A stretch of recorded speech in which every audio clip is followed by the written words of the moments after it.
Hello, this is Achumboro Ataande, and today I'm going to talk about Mercedes killing its status symbol.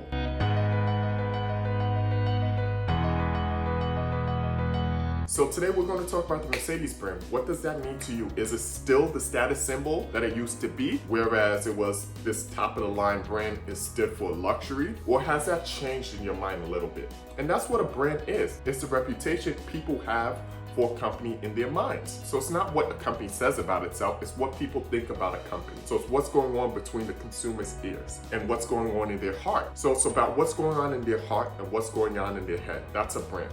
Now, in terms of Mercedes, why am I saying that the Mercedes is killing its status symbol? Now, Mercedes, as many of you may know, you've noticed, you see everyone driving a Mercedes. And the issue with status symbols, part of it is supposed to be limited, right? Once you see too many status symbols around, the rarity of the item, it's gone. And so you're like, oh wow, this is super attainable. And status symbols are not supposed to be easily attained. They're not supposed to be for everyone. Not everyone should have access to it.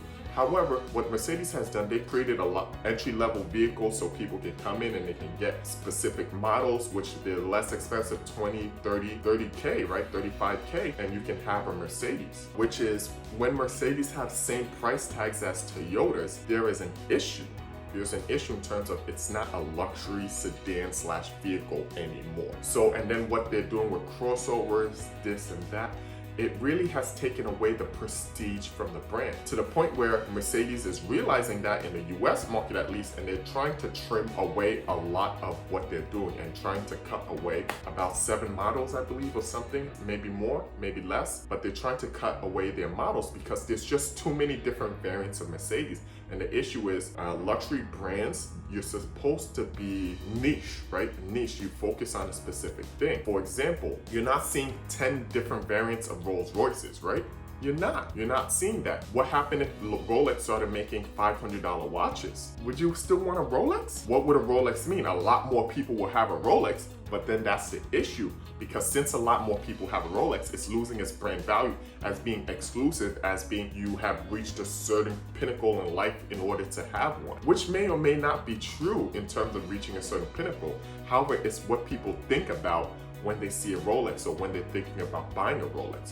So you want to think about that whenever you, especially if you're a luxury brand, whenever you're trying to add different product lines or allow more people to buy your product, sometimes it's less is more. So you don't always want to keep on adding people and allowing people to buy, especially if you're in the luxury segment of the market, all right? Burberry made that big mistake, I believe it was the 90s, or early 2000s, Burberry made the same mistake where they overextended it. It was Burberry print everywhere, Burberry this, Burberry that. It got oversaturated. So oversaturated, that's when there's just too much of a luxury item or any item on the market. Because of that, it loses the value of being rare.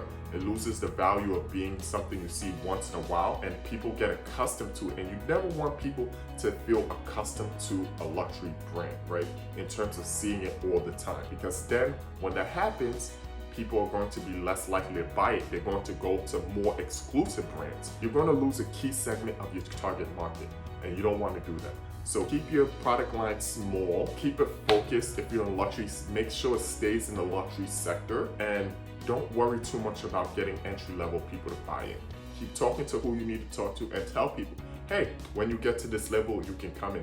Why? Because it's going to keep your core customers there. Because once they start seeing more people, don't get too happy about the shiny new penny, right? Once that comes in, but then you're losing people because they're like, wait, this doesn't represent the value that I bought it for when I first bought it. So they're going to start dropping it, and they're going to stop using your product. And everybody always wants to get new customers, but sometimes it's best to keep your old customers and keep them happy. Don't always focus on growth, because you can focus on growth and actually kill your foundation. So that's branding advice from me. It's Ataande Business Medias. I just did a video on Instagram Reels and TikTok, how Instagram just took TikTok's main feature. I also did a video on what to do when your brand becomes hot. You did nothing, but the market starts demanding your brand. So check out that video over here. We post them Tuesdays and Fridays every week. If you have a request, please let me know. I'm creating these videos for you out there. So if you have a request, please let me know. I'll look at it and I'll try to evaluate it. My name is Achumboro Ataande. This is Ataande Business Media. Please subscribe, please share, please leave comments. I respond to them, and I look forward to seeing you soon. Have a great week.